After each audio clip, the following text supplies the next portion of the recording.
네, 글로벌 투자에 관한 유용한 정보를 전해드리는 시간입니다. 오늘 유한타증권 글로벌 인베스트먼트 본부의 유동훈 본부장 모셨습니다. 어서 오세요. 안녕하십니까.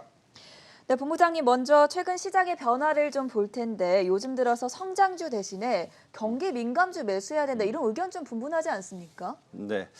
자, 워낙 미국 증시가 많이 오르다 보니까 그쵸. 네, 다들 지금 어떻게 해야 되는지 많이 헷갈리시는 부분들이 있습니다. 그래서 오늘 좀 정리를 좀 해드리고 싶은데요.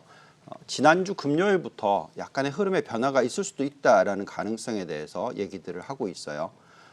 물론 아직까지 계속 기술주나 대형 성장주들이 수익률이 좋습니다. 네. 그런데 가치주들이 상승을 할 수 있는 거 아니냐라는 기대가 조금씩 만들어지기도 합니다.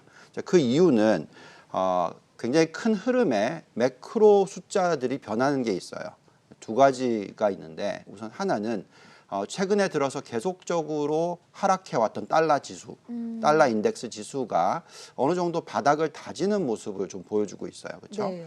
약간의 이제 바닥을 다지고 다시 상승할지 아니면 또 떨어질지는 모르겠습니다만 어쨌든 흐름 자체가 추세적으로 계속 하락하다가 멈추고 있는 상황이 일어나고 있습니다. 또 두 번째 요소로는 미국의 신종 국채 금리인데요. 급격하게 이 코로나19 사태 때문에 하락을 했던 이 금리가 최근 보시면은 이제 좀 상승을 하는 추세를 보여주고도 있어요. 여기 지금 나와 있는 건 0.67%인데 어젯밤에 보니까 0.71%까지도 올라가고 있습니다. 자, 이런 식으로 미국의 장기 10년 국채 금리가 올라가고 달러가 좀 안정을 찾는 모습을 보여주고 오히려 또 상승하는 모습을 보여주면 우리가 지금 추세적인 변화가 일어날 수 있는 부분을 생각해야 되겠죠. 어떤 부분이 있냐면 우선 첫째는 달러가 약세로 가지 않고 안정을 찾아버리면 신흥국 시장의 자금 쏠림 현상이 좀 줄어들게 되죠. 네. 그리고 미국 증시도 좀 추가적으로 더 상승할 수 있는 여력이 생길 수 있습니다. 왜냐하면 워낙 유동성이 많이 풀려 있기 때문에 그렇고요. 그다음에 또 금리가 만약에 상승을 하게 되면 우리가 흔히 얘기하는 성장주보다는 가치주에 대한 투자에 대해서 관심이 조금씩 늘어나고 있다라고 볼 수도 있겠습니다. 그래서 지금 현재 시점에서 그런 부분들이 또 신경이 쓰이고요. 또한 지금 보면은 이 채권 금리에 있어서도 네. 말씀드리지만 10년 국채 금리가 상승을 하게 되면 금리가 상승하면 채권 가격이 떨어진다는 건 다 아시죠? 그래서 채권 가격이 떨어질 수 있는 가능성이 있기 때문에 채권이 그렇게 안전자산이냐 하는 부분에 대한 의구심도 생길 수가 있습니다. 그래서 기본적으로 좀 흐름의 변화에 대해서 조금 요의주시하셔야 되는데 그렇지만 저희가 계속 말씀드리고 있는 부분은 아직까지는 대세 상승 주기에 있는 상황이고 이 과정에서 금리가 조금씩은 올라갈 수 있으나 그래도 10년 국채 금리가 0.7%인데 이게 1% 이상 뚫고 올라가기에는 좀 무리가 있다. 아직까지는. 그래서 계속적으로 우리는 유동성이 풍부하고 낮은 금리 시대에서 성장주 위주의 투자는 아직도 유효하다라고 말씀을 드리겠고요. 또한 중요한 부분은 아주 좀 장기적으로 놓고 봤었을 때 어느 시점에서 매도를 해야 되는지 자꾸 의구심을 가지시는데 네. 그런 생각이 들 때마다 좀 참으시라고 말씀을 드립니다. 왜냐하면 아직까지 증시의 고점이 어디일지 모르기 때문에 그렇습니다. 그래서 과거에 썼던 전략이었던 이 저가 분할 매수에서 지금은 굉장히 적극적인 매수 전략인데 나중에 매도할 때도 좀 전략을 세워보시는 필요가 있다라 말씀드리겠습니다. 그래도 미국 증시가 너무 많이 오르다 보니까 매도 타이밍을 언제 잡아야 할지 고민이거든요. 매도 시점 저희가 어떤 전략 세워보면 좋겠습니까? 네, 좀 전에 말씀드렸듯이 이 매도 타이밍 정말 중요하죠. 그렇죠. 근데 조금 한 5개월 전으로 되돌아가 볼까요? 기억하시겠지만 코로나19 사태로 거의 한 달 좀 넘는 기간에 미국 증시가 자그마치 35%나 폭락을 했었죠. 네. 그래서 그때 폭락을 할 때 기억하신지 모르겠지만 계속 말씀드렸던 게 저가 분할 매수, 그렇죠? 약 2달 내지 3개월 동안에 저가 분할 매수를 하셔라. 그리고 시장이 빠지는 날마다 약 전체 포트의 한 10%씩 매수를 해라고 말씀을 드렸으면 5월이 지나고 나서는 될 수 있으면 빨리 투자를 늘려야 된다. 왜냐하면 대세 상승장이기 때문에 그렇다라고 말씀을 드렸습니다. 자, 그러면 그때의 차트를 이렇게 돌려서 보면 지금 차트 한번 좀 보여주시면 반대로 우리는 어떤 식으로 매도 전략을 펴야 되냐면 네. 이 고가 분할 매도 전략을 펴거나 아니면 저기 오렌지 박스권에서 확실하게 이제 하락 주기로 넘어갔다라는 게 인식이 되면 그때는 모든 걸 다 파는 그런 전략을 펼 필요가 있습니다. 근데 중요한 것은 저 고점이 어딘지를 모르잖아요. 그렇죠. 마찬가지로 5개월 전에 바닥이 3월 말이었을지 아니면 4월 말이었을지 모르잖아요. 그렇기 때문에 어느 시점, 그러니까 우리가 들여다보는 적정 가치를 가지고 어느 시점 정도 가서는 매도를 시작하면 좋다라는 얘기를 해드립니다. 근데 자, 그 부분에 있어서는 우리가 돌려보는 여러 가지 모델들이 있죠. 잔존가치 모델도 있고 아니면 유동성을 가지고 고점이 어느 정도냐라고 판단하는 게 있습니다. 그래서 한번 보시면은 지금 아무리 저희가 생각했을 때 낮게 고점을 생각하더라도 S&P는 3,825 정도가 고점으로 나오고요. 네. 나스닥은 12,686포인트 정도가 나옵니다. 모델상에 그렇다는 얘기고요. 그러면 저 전부터 매도를 시작해야 되느냐? 그게 아니고요. 오른쪽을 보시면 좀 더 높은 예상치가 있어요. 자, 이것은 M2 증가율이 과거에 닷컴 버블로 갔었을 때, 과거에 산업재 버블로 갔었을 때를 가지고 계산한 숫자인데 그 숫자는 자그마치 S&P 500이 4,500이 나오고 나스닥은 17,000포인트가 나옵니다. 그러니까 무슨 말씀을 드리는 거냐면 저 괴리가 굉장히 넓어요. 그렇기 때문에 적어도 지금 낮은 예상치에 도달하고 나서부터 네. 분할 매도를 10%씩 조금씩 하는 게 좋지 않겠느냐라는 말씀을 드리는 것이고요. 지금 같은 상황의 대세 상승장에서는 될 수 있으면 매도 타이밍은 늦추시는 게 좋다라고 말씀을 드립니다. 그리고 완전히 고점을 이루고 나서 모든 숫자들이 안 좋게 나오기 시작할 때 그때 팔아도 늦지 않다라는 말씀을 드리겠습니다. 지금 미국 증시의 전반적인 고점을 예측을 해봤는데 종목별로도 확인을 해보면 좋을 것 같아요. 우리나라 사람들이 가장 많이 투자한 종목들, 팡이나 마각 같은 종목들은 상승 여력이 어느 정도 남아 있습니까? 네, 자 이게 중요한 포인트입니다. 왜냐하면 매도하는 타이밍을 잡으려고 하는데 만약에 우리가 생각하는 주도주들, 대장주들이 더 이상 갈 곳이 없다라면 문제죠. 지금부터 팔아야 되겠죠. 네. 근데 다행스럽게도 우리가 들여다보는 대표 지수들, 성장주의 대표 지수들과 성장주의 대표 종목들의 상승 여력이 굉장히 많이 남아 있다라는 부분입니다. 지금 나스닥을 보시더라도 상승 여력이 19% 남아 있고요.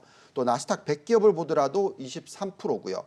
그다음에 개별 종목들 보시면은 페이스북, 애플, 넷플릭스, 그리고 또 엔비디아, 또 구글, 그리고 마이크로소프트, 지금 아마존, 그리고 테슬라 이런 종목도 다 보시면은 지금 상승 여력이 낮게 보더라도 한 20%대, 네. 높게 보면은 뭐 거의 80%대도 나옵니다. 그래서 그러네요. 이렇게 대표적인 종목들의 상승 여력이 워낙 많이 남아 있으니까 또 대표 지수 나스닥도 워낙 상승 여력이 많이 남아 있으니까 우리는 계속적으로 적극적으로 투자를 해도 괜찮다라는 것이고 우리가 지금 굉장히 중요하게 생각하는 팡, 마가 이 대표적인 종목들에 대해서도 계속적으로 매수 유지하시는 것이 맞다라는 말씀을 드립니다. 이 팡 마갓 이외에 요새는 또 글로벌 이커머스 시장에 관심이 높은데 이 글로벌 이커머스 시장에 대해서는 전망을 좀 어떻게 하고 계신가요? 네, 자 우리가 가장 대표적인 종목이 중국의 알리바바가 있고, 네. 그죠? 미국의 아마존이 있어요. 그쵸. 그래서 옛날부터 이 얘기는 해드렸는데 알리바바는 매도를 하고 아마존은 사야 된다라고 얘기했던 이유가 그만큼 이커머스의 이 점유율 자체가 미국이 훨씬 더 낮았기 때문에 앞으로 더 성장할 룸이 있고 네. 그렇기 때문에 아마존의 매력도가 높다라는 거거든요. 지금 보시면 지금 모바일 전자상 거래의 이용 비율을 보시면은 지금 전 세계가 한 52% 정도 돼요. 근데 오른쪽으로 가면 미국이고 있죠. 왼쪽으로 가면 중국이에요. 그러니까 중국은 훨씬 더 이용 비율이 높은 거고, 네. 그죠? 미국은 더 낮다라는 거죠. 그러니까 낮다라는 것 자체는 앞으로 성장을 더 할 수 있다는 겁니다. 그다음에 중국 걸 보시더라도 이 전자상 거래 판매의 비중 자체를 보시면은 앞으로 50%에 그치는 게 아니라 계속 올라가서 60%대 중반까지도 올라간다라는 게 지금 추정치죠. 여기에 지금 한번 미국을 보실까요? 미국도 이번에 코로나19 사태가 일어나니까 어떻게 됐습니까? 이렇게 꾸준히 올라가던 차트가 갑자기 확 튀죠. 저렇게 27%까지 올라옵니다. 네. 근데 27%라 하더라도 아까 평균이 얼마였죠? 56%. 그리고 중국은 얼마까지 간다? 60%대 중반. 그러니 아직까지 또 2배 정도 또 더 늘 게 있잖아요. 그쵸. 자, 그렇다 보니까 우리가 지금 이러면 아마존을 팔아야 되겠습니까? 말아야 되겠습니까? 매수해야 되는 거 아닙니까? 그렇죠. 예. 그렇기 때문에 아직까지 대표적인 종목인 아마존이 이렇게 매력도가 남아 있다고 생각하신다면 우리는 계속 미국 주식 투자, 나스닥 투자, 아마존 투자를 유지하셔야 된다 말씀드리겠습니다. 글로벌 이커머스 전망과 관련해서 아마존에 대한 인사이트까지 들어봤고요. 마지막으로 오늘 관심 종목 가장 중요한 파트죠. 2개 ETF 준비하셨다고 들었는데 첫 번째부터 확인해 볼까요? 네. 자, 우선 첫 번째는 우리가 robo.us라고 해서 robo.us라고 해서 이름만 들어도 알 것 같아요. 네, 알겠죠. 이 자동화 로봇 산업 전반에 투자하는 ETF인데요. 이게 2013년부터 설정이 시작됐고 운용 보수가 약간 높은 편입니다. 0.95% 정도 되고요. 총 운용 규모가 약 한 12.5억 달러 정도 됩니다. 다 아시겠지만 요즘에 이 AI 그리고 빅데이터, 머신러닝 이런 부분들이 굉장히 중요해지고 있지 않습니까? 네. 또한 전반적으로 또 이 코로나19 사태가 지나고 나서 공장 부분에 있어서도 자동화가 너무나 중요해지는 그런 시대가 됐습니다.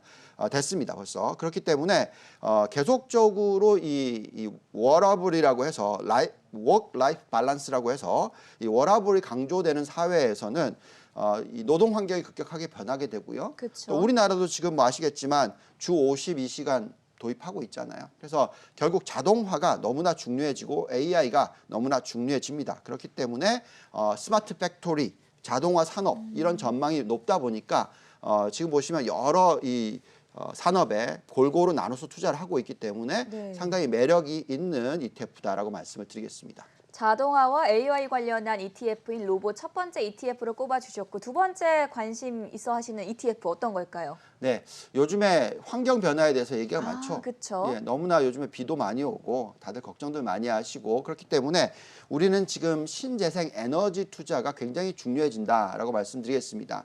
그만큼 환경을 보호할 수 있는 에너지에 대해서 투자가 많이 일어날 거다라고 예상을 하고 있고요. 그래서 대표적인 ETF로 PBD.US를 말씀을 드리고 있습니다. 인베스코에서 운영하는 것이고요. 2007년도에 상장이 됐고 운용 보수는 0.75% 정도 됩니다. 여기에 섹터별 구성을 보시면은 대체 에너지 부분이 49%, 그 이외 전력 부분들이 쭉 있습니다. 그리고 또 지금 밸류에이션 상 보시면은 상당히 싸 보여요. 그리고 ROE가 올라가는 속도를 보시더라도 네. 지금 1%대에서 2020년에 8%, 그 다음에 2021년에 10%. 네. 근데 이게 2025년 되면 한 25%까지 갈 겁니다. 그래서 이런 식의 굉장히 급격한 이익이 증가하는 업종이니까 관심을 가지셔야 되고요. 여기서 재밌는 것은 이게 PBD라는 ETF인데 PBW라는 ETF도 있어요. 이게 똑같이 인베스코에서 운영하는데 PBD는 투자 비중을 보시면은 기업이 미국이 아닌 다른 쪽에 70%. 근데 PBW는 미국이 70% 이렇게 차이가 납니다. 근데 둘 다 매력이 있어요. 근데 네. 왜 그러면 미국보다 다른 쪽에 투자를 하는 게 좋으냐면 지금 보시면 신재생 에너지 부분에 있어서는 미국이 좀 뒤처지고 있죠. 예, 워낙 셰일가스에 초점을 맞추다 보니까 네. 그렇습니다. 또 트럼프 대통령이 워낙 정권적인 이슈가 있었습니다. 그래서 미국을 제외한 다른 국가들이 더 선두이기 때문에 PBD가 더 매력이 있다라는 말씀을 드립니다. 어쨌든 최근 코로나19 이후에 환경 보호에 대한 이 경각심이 생기고 있고 또 한국도 한국판 뉴딜을 하고 있고 이런 부분 감안한다면 지금 이 투자 굉장히 중요하다라고 말씀드리겠습니다. 네, 글로벌 포트폴리오 오늘 여기까지 들어보도록 하겠습니다. 지금까지 유한타증권 유동원 본부장이었습니다. 말씀 고맙습니다. 감사합니다.